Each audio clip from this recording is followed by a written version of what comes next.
So I'm here to hopefully inspire someone, young one, anyone, not to take the path that I took. I'm a recovering drug addict. I have a drug history that goes back over 40 years. Started initially, I would say between 4 and 8. At 4 years old, they gave me shots of blue weed smoke in my face, just to, keep me quiet so I won't be a nuisance. At 8 years old, I was actually smoking weed. Fast forward to 14, I'm now on heroin and cocaine. And this is where life definitely takes a turn for the worse. Because at 14 years old, I'm going Cool Street and I'm robbing people. I'm smoking cocaine with my daddy, my uncles, my cousins, everybody, sisters, brothers. So in order to spend time with my daddy, I would have to go down Cool Street, rob somebody, get some cocaine, and go back over the hill. That was quality time for me and my father. Yeah, my family introduced me to drugs, pretty much. Hard drugs, that is. My mother's side introduced me to the alcohol and the weed smoking, but my father's side definitely introduced me to the hard stuff. My grandparents would blow smoke in my face because I was a pain in the ass. And that was the way of keeping me quiet. So I touched on 8 years old, I was smoking weed. And that looked like stepfather would pass it to my mama would pass it to me. Go off to sleep, I would go. Living conditions was like one room, one bed, so we all slept in the same bed. And, the idea of putting me to sleep early was take a couple of puffs of that. Then we're going to fast forward to 14 years old where life really starts to get interesting for me because now I'm on hard drugs. So I'm getting Whitney. And the teachers will often send me home because they say I don't look like I feel too good. And I would go home, take off my school tie and go straight Cool Street and start getting high. And that ran on for the next 40 plus years. I wouldn't say that they had any knowledge of me using hard drugs. They may have suspected I was smoking weed at the most. I would say that at that time, back in them days, teachers wasn't really aware of kids using hard drugs like that. It wasn't something that was, so popular in Whitney like that at the time. You know what I mean? And the drugs that I would use would make me nod out. So I never really nodded out in school. When I was in school, 9 out of 10, I wasn't feeling too sharp. Okay. You know what I mean? So they let me go home. And that's why we got high.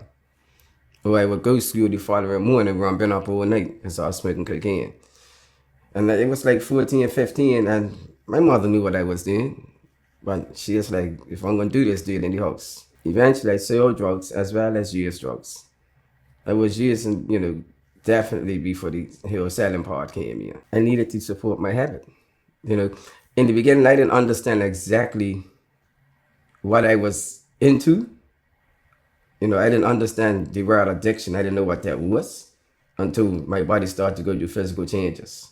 Then I realized, like, okay, I'm been told by other addicts, like, this is what's going on and this is why. Eventually, I went to say at 19, I ended up in casemates. And that's why I had my worst withdrawal.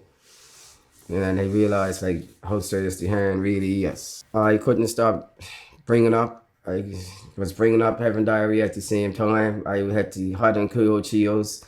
I was shaking. I was sweating. Like, it feels like you want to die, although you're not going to die. It's just a feeling. You can't keep nothing down. And that will last for at least 7 or 10 days straight. Using heroin gives you the greatest feeling a human being could ask for. I'll put it that way. It's better than sex to me. So I guess if we compare that feeling to sex, I think it will give us some idea of like it's gotta be one of them wow, type of feelings. So that was the feeling it gave me. Not anything, because if I'm gonna be honest, there are people like myself that will do anything. Meaning that there are times that a guy might do some things that he said or thought he would never do. So thank God for me, I was a robber and a thief. Okay.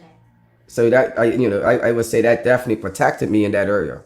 Mm-hmm. Because it's easier for me to just walk up on somebody and just take what I got, or at least attempt to take what I got, and whatever goes down, goes down. because in my mind, I want to keep my morality as a man. You know what I mean? So I always went, towards like robbing somebody. One incident, I robbed a tourist who must have been about 6'2". Didn't realize that he was as fit as he was and as strong as he was. And it got to a point where I had to either take flight or fight. And I opted to fight because my mind was made up. I needed to get what I needed to get. It wasn't the easiest moment, but I rocked it out, And I would be honest enough to say that, there was definitely a bit of fear in there too. So I think the fear probably helped me to overcome the situation. That happened. I was so caught up in getting high at that time. I didn't even give it a second thought. I just went and got my partner. We went to these people's house. We made him, the wife, and the kid, was in the little infant baby. And we took them towards Princess somewhere when they say. And they went to an ATM machine and we made them get out some money. And that was that. We went down there, we kicked in the door with some of in the morning, I wasn't one to put on masks and all that. I wanted you to know, like, yeah, this is me, this is what's happening, this is how it's gonna go down. I don't know why, it probably wasn't the smartest thinking, but that was just me. No, someone had approached me to ask me to... Reinstate that, please. I was approached by someone to come and sort out a situation with this person. And what I done, I capitalized by taking full advantage. So I got paid from the victim and I got paid from the person that asked me to sort out the situation. But I saw the opportunity, so I took it. I'm probably robbed well over 100 people, easy. Where I'm like physically took the belongings, the money, whatever I do, it was valuable. Like I would physically take it off you. I would say that I have physically robbed at least 100 people, violently. Mostly violently. I was a violent person. Over a period of? Over a period of 40 years. Some of the robbers ended in injury where I ended up being incarcerated because I was charged with either attempted murder or assault with robbery, things of that nature. I guess it would be when myself and some others took a few kilos of cocaine from these guys. Yeah, it was a bunch of us. And it was a couple of kids. That was the biggest hit that I've been involved in and got away. Well, the amount that it was and the way how it went on, I definitely left her on a high because it was like, this is some real life, not something you see in the movies, and we done that. All right, so these guys came, because back then they used to come off the boat and they'll walk straight up the stretch with a little bag with all this cocaine and you wouldn't even think so. So they came, we lured them around the back of town, made them think that we was gonna buy it, but all the while, we was just setting them up. And once we got them where we knew we was more secure, we took everything. Didn't realize that it was as much as it actually was. So that was like really a high moment for us, and like I said, the fact that we got away with it, even, it made us feel like, yeah, we could do anything we like, we could take anybody's. We took that. We wasn't really thinking about consequences because these guys are coming in and out on the boat every couple of days, so we're not worrying about them. I would say, like, personally, that was my biggest hit that I was a part of. I've been incarcerated 8 times. Over the years of incarceration, it became like a home away from home. So when I got tired of being on the outside and things was just really too bad, I knew it was time to go jail and lay down for a little while and catch myself. Put on some weight, get some rest, and come out and do it all over again.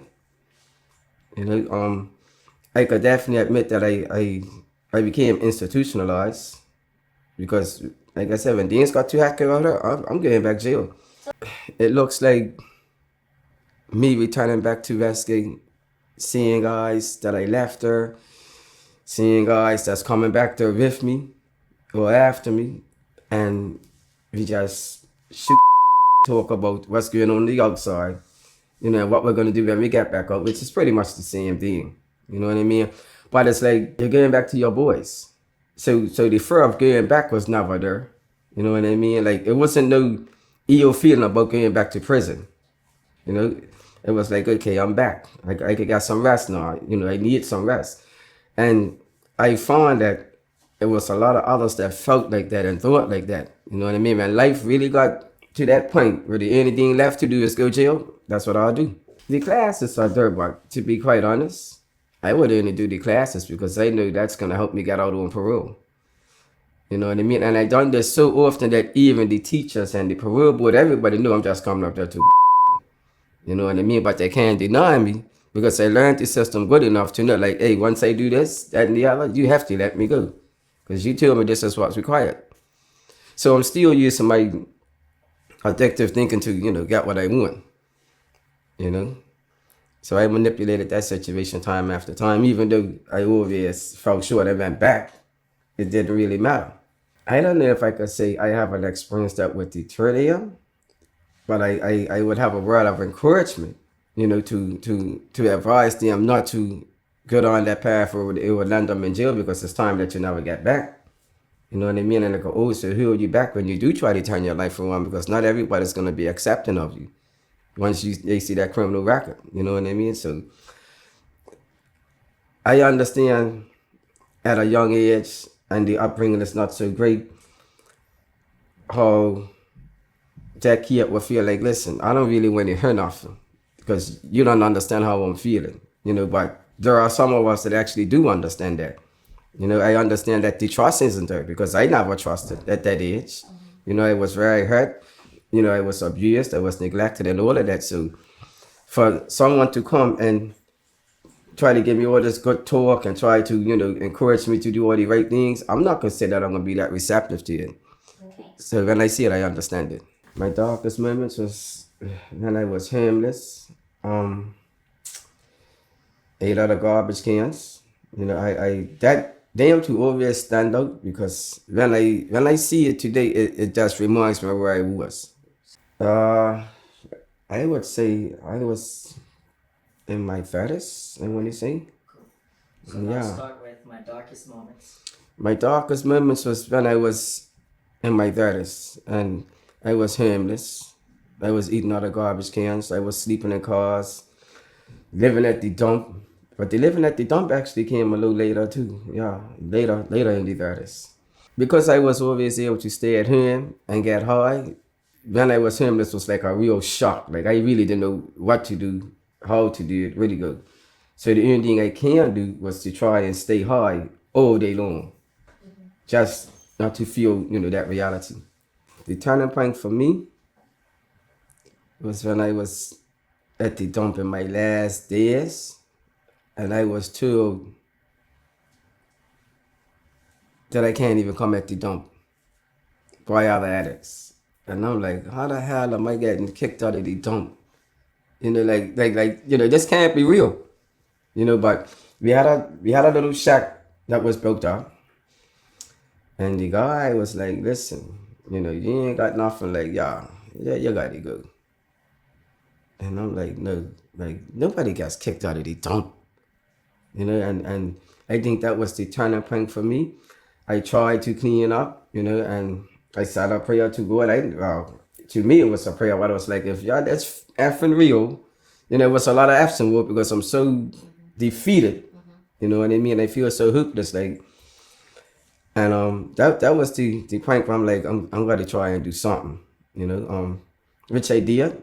I had a couple of failed attempts in the first year, and then eventually I got it. And trying to believe in God, trying to accept that He actually existed was very challenging because I'm a person. I need to be able to see, touch, and feel, to know that it's real. And I said, like, if there is a God, why would He allow so much from the beginning of my life? Why would He allow so much? And because I didn't have no understanding of that, it was like God. It didn't know God. Like I don't want to hear all that. You know. Many years later, I I realized that there is a God. You know, and I accept that the reason I'm sitting here today is because of God and because of my belief in God. You know, I don't take no credit for this. You know, I don't take no credit for how people say you're doing good, you're doing this, and I always say it's not me. Because I know me, and I know that if I let go of my humility, I'm getting back. It's just that simple. The first message I would say is be open and honest enough to let somebody help. Let somebody know what you're going through. You know, don't have too much pride. And I think that was my downfall. Like I didn't want to be honest enough with, everything that I was feeling. And I was just looking for something to stop that hurting feeling. And that's how I ended up where I ended up. So I would just say be honest enough to let somebody help. Voices unite.